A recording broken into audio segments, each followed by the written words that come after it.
안녕하세요. 오바마라 목도빠입니다. 구독과 좋아요, 알림 설정, 회원가입 부탁드리겠습니다.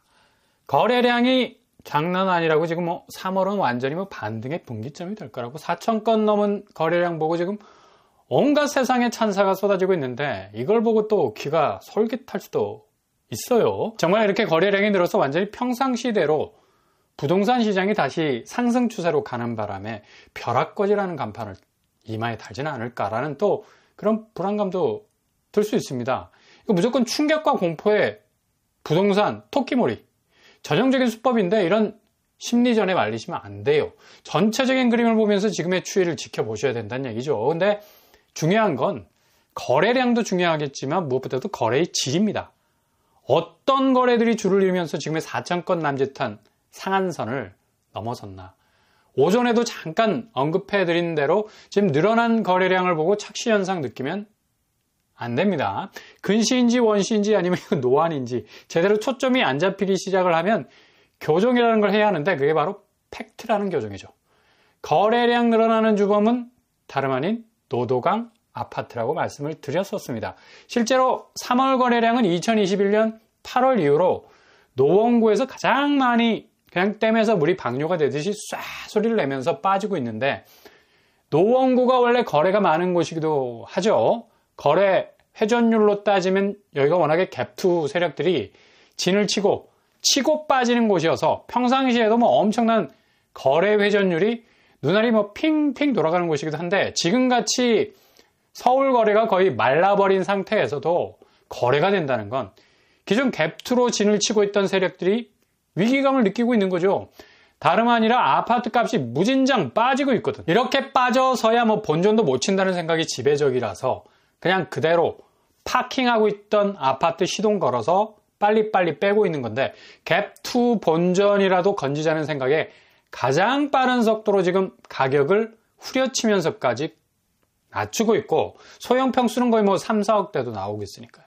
당연히 신혼부부 젊은 층에선 이번에 서울의 20, 30대 세대에서 생애 첫 매수로 그 비중이 54% 정도 수위를 차지하고 있을 정도인데 이거 뭐야? 당연히 신생아 대출 물고 들어오는 진입의사가 그냥 얼굴만 딱 봐도 이 사람 집 사게 생겼네. 중개사들 들어오는 사람 관상만 봐도 척이면 척이니까 똑이니 끼니 딱이야요 라는 말처럼 바로바로 매도 치려는 갭투들 이런 생애 첫 주택 구입자들 브릿지를 연결해주고 있는 겁니다. 그래서 지금 거래량이 미친 듯이 특히 3월은 이사철도 겹치고 신혼부부들 어떻게 해서든 지금 집을 사지 않으면 절대로 못 살 것 같은 그러니까 조금은 어리숙한 부동산에 대해서 순진할 수 있는 매수세들이 붙는 건데 조금만 기다리면 집값 와장창 빠질 건데 안타깝죠. 어찌됐든지 간에 이런 거래가 줄을 이뤄서 거래량이 미친 듯이 늘어나는 겁니다. 그러니까 이거 거래량 4,000건이 늘어난 것으로 봐서는 안 되고 영끌의 공포가 특히 노도강을 중심으로 엄청나게 확산이 되는 것으로 해석을 해야 한다는 거죠. 4,000건의 거래가 나올 정도로 지금 노도강은 후려치는 가격으로 물량을 뿌리는 주체가 그렇게 자금을 미친 듯이 끌어모았던 영끌집들이 대부분이었는데 이렇게 버티다가는 집을 살 때 투입했던 자금들 다 날릴 수 있겠다는 생각 그대로 공포로 전해지면서 지금 서울 거래량이 이 정도로 늘어나는 겁니다. 그래서 중저가 지역 내 급매물을 중심으로 회전율이 팽팽 돌아가니 일시적으로 주택시장이 반등하는 것처럼 보이는데 이거 반등이 아니라 전형적인 붕괴 조짐이에요. 이렇게 급매로 나오는 가격이 주변 가격 걷어차고 나오는 경우가 많기 때문에 상당히 아슬아슬할 수 있는 분위기입니다. 대체로 노원구 실거래가 흔적들을 보면 거의 중대형 평수까지 딸려 나오고 있죠. 기존에 소형 평수 위주로 팔려나갔던 평수들이 중대형까지 확장이 되는 것으로 보이고 월계 센트럴 아이파크 4억 하락, 동진 신안 역시 4억 하락, 노원구에서도 집값이 그동안 얼마나 올랐는지 18억까지 찍은 곳들이 무너지고 있습니다. 중계 주공 5단지 4억 가까이 하락. 여기 30평대 이상들도 이제는 한 자릿수로 내려오고 있는 상황이죠. 그러나 지금 4,000건 거래 운운하는 것에 대해서 동의할 거 없습니다. 이거 그냥 가만히 내버려 두면 알아서 스스로를 디스할 수 있는 가격대, 충분히 그런 타이밍이 도래했기 때문에 일단 신혼부부 젊은 층에서 급매를 다 물고 떠나버리면 이제 거래량도 여기는 중대형 평수까지 딸려서 나오기 때문에 향후 엄청난 하락 징후를 다시 단계적으로 내리찍을 가능성이 높다는 얘기예요. 그래서 노두광은 아주 어려운 국면으로 들어갈 가능성 많다는 얘기입니다. 안 봐도 비디오라는 말은 여기 딱 해당하는 말이죠.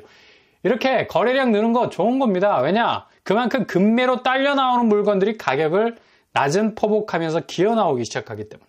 차라리 거래마저 뭐 꽁꽁 묶여있게 되면 가격도 움직일 생각을 하지 않게 되는데 이렇게 스무스하게 거래가 트이게 된다는 건 그만큼 그동안의 호가 버티기가 공포로 변하기 시작을 한 거고 어떻게 해서든 영끌집들은 팔고 나오려는 추세가 더욱 뚜렷해지기 때문입니다. 반대로 그렇게 유일하게 서울에서 올랐다고 했던 송파구 어떨까요?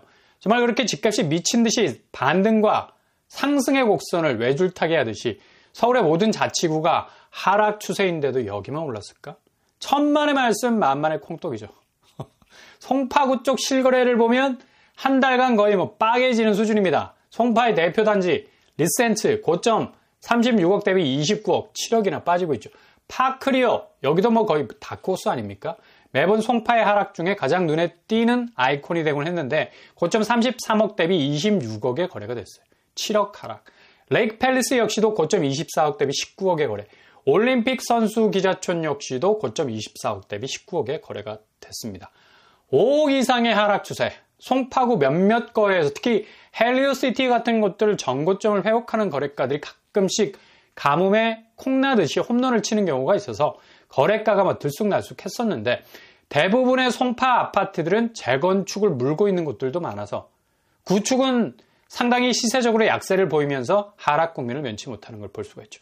이렇게 노원구, 송파구, 어찌 보면 집값의 상극이라 볼 수 있는 곳들도 기저에 움직이는 동선은 확실히 하락 추세라는 피로도를 그대로 녹이고 있다는 거. 그냥 다크서클 가득 끼어서 어깨가 축 처져 있는데 옆에서 치어걸 대동하고 분위기 띄우는 것도 이상해 보이고 뭔가 그림이 맞지 않아. 그리고 너무 허술해. 지금 한국 부동산 집값이 절대로 경고할 수 없는 하드웨어 다 그냥 멸치 뼈 따고 부서지듯이 잘게 갈려나가고 있는데 어떻게 집값이 경고할 수 있다는 전망이 나올 수가 있지. 그러니 뭐 걸망에 걸리면 안 됩니다. 그냥 피라미라도 어떻게 해서든 잡으려는 걸음망. 이걸 족대라고 하죠. 고기를 몰아서 아주 촘촘한 그물망에 걸리게 하는. 딱 이런 그림이 나온단 말이죠. 근데 이 그림을 잘못 판독을 해버리면 출구로 빠져나가야 하는 걸 입구로 착각해서 어떻게 해서든 비집고 들어가야 할 것만 같은 위기감을 느끼게 되는 겁니다. 마치 호가가 올라도 거래는 정상적으로 되는 것처럼. 지극히 매도자가 우위일 수 있는 시장인 것처럼 지금 분위기를 그쪽으로 몰고 가고 있는 건데 서울 아파트 값이 5주 연속 상승 아니지 않나? 그냥 그 궤적에 머물러 있다 해서 이게 그냥 연료통 다 버리고 이제 연소할 것 다 해버린 픽픽거리는 로켓이 지구 밖으로 갈 수 있는 거 아니잖아. 이제는 그냥 그대로 내리꽂히는 궤적으로 가는 건데 이걸 상승세로 보기에는 무리가 많죠. 0.03%로 딱 붙었습니다. 그냥 얼어붙은 걸 가지고 상승세라는 궤적에서 변하지 않는 모습을 보인다고 이걸 연속적인 상승으로 말하기에는 무리가 많다는 얘기죠. 매매 가격 지수 변동률은 그냥 그대로 딱 붙어 있다는 얘기죠. 정말 희한하게도 붙어 있는 모습. 무슨 뭐 오징어 게임에서 뭐 달고나 해야 될 것 같은 느낌. 이렇게 달라붙은 거 어떻게 떼어내지? 라는 그런 고민을 하게 만드는 그림이죠. 그 정도로 매매가는 완전히 얼어붙어 있어서 이거 조만간에 붕괴 조짐 보이는 추세입니다. KB 지수는 마이너스 수준에서 머물러 있고 여전히 매매 가격 지수 변동률에선 약세를 나타내고 있는 모습을 그대로 재현하고 있다는 얘기죠. 전세 가격 지수도 마찬가지입니다. 상당히 약세 현상에서 벗어나지 못하는 모습을 그대로 보이고 있는데요. 이렇게 집값 지표가 이런데 가뜩이나 대외적인 지표, 뭐 깜깜이죠. 그냥 아무것도 몰라서 깜깜이가 아니라 그냥 아득하다는 얘기예요. 아득하다. 집값이 본격적으로 오르려면 소비 여력이 개선이 되어야 되는데 지금 물가가 장난이 아니지 않습니까? 당연히 반작용으로 4월 소비자 심리지수는 보합 수준. 지표는 보합이지만 체감적으로 이게 당최 감당이 안 되는 물가 압박이 아려오는 상황에서 소비자 심리는 뭐 극도로 얼어붙어 있지 않습니까? 근데 소비군 중에서 가장 목돈이 들어가야 하는 부동산 집값을 더욱 추세적으로 올려줄 수 있는 호가는 올라도 거래는 된다라는 등식이 성립이 되겠습니까? 소비 여력이 더욱 심각한 건 수출 증가세에서도 뚜렷하게 소비 지출은 늘지 않는다는 얘기. 그건 바로 가처분 소득 자체가 줄어가는 거지. 개인이 실질적으로 쓸 수 있는 돈의 파이는 줄고 무역 수지에선 대기업이 포인트를 올리는 지표는 늘고 이렇게 서로 엇갈려서 가는 거니까 지금의 지표가 이런 식으로 나오는 거예요. 물가 상승의 절대값이라 할 수 있는 유가, 방금 서부 텍사스 유가 84달러까지 찍었습니다. 두바이 유는 90달러 선까지 갔다가 다시 후퇴했다가 진일보 또다시 오르기 시작을 한 거고, 우리나라 휘발유 값이 지금 1,700원 수준, 계속해서 물가를 자극하고 있는데 어떻게 지출률이 이렇게 생길 수가 있겠습니까? 당연히 부동산 쪽 자금 흐름이 빠질 수밖에 없는 거지. 그러니 거래가 노도강 중심으로 저가 매물 공략권이 늘어나는 걸 가지고 마치 모든 거래량이 살아난 듯한 뉘앙스를 주는 건 해도 너무한다랄지. 금리 전망도 제가 늘 말씀을 드렸죠. 올해 금리 인하 없을 거라고. 이 얘기하니까 상당히 많이 비웃으시던데. 지금 슬슬 본색이 나오잖아. 아니 4번 이상 한 다음에 12월에 꼴랑 크리스마스 선물할 일 있어? 한 번 정도 할까 말까?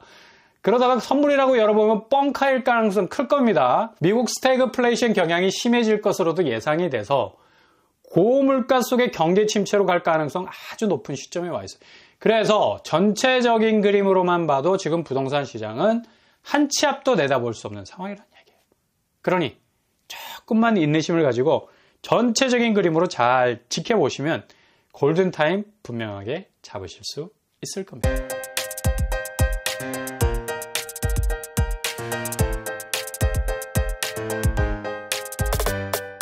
오늘의 부동산 캐릭터죠. 지금 거래량, 정말 가장 집값 조정기에서 필요하게 나오는 급매물, 그리고 소형 평수, 정책 대출 몰고 있는 특정한 지역에서 일어나는 회전율인데, 이런 회전율이 RPM이 좀 높아져야 가격은 더욱 떨어질 수가 있습니다. 그냥 세차게 바람개비처럼 돌고 돌아야 2015년 집값 수준의 일들이 일어나게 될 거라고 보고, 서로 맞닥뜨린 상황에선 기반이 무너진 모래성 같은 곳에서부터 서서히 붕괴가 될 것으로 보이네요. 인내하는 자, 곧 깃발을 꽂게 될 겁니다. 오늘도 응원합니다. 항상 여러분의 길이 꽃길만 되실 수 있길 바랍니다. 이상으로 뻔뻔한 복덕발을 마치겠습니다. 구독과 좋아요 부탁드립니다. 감사합니다.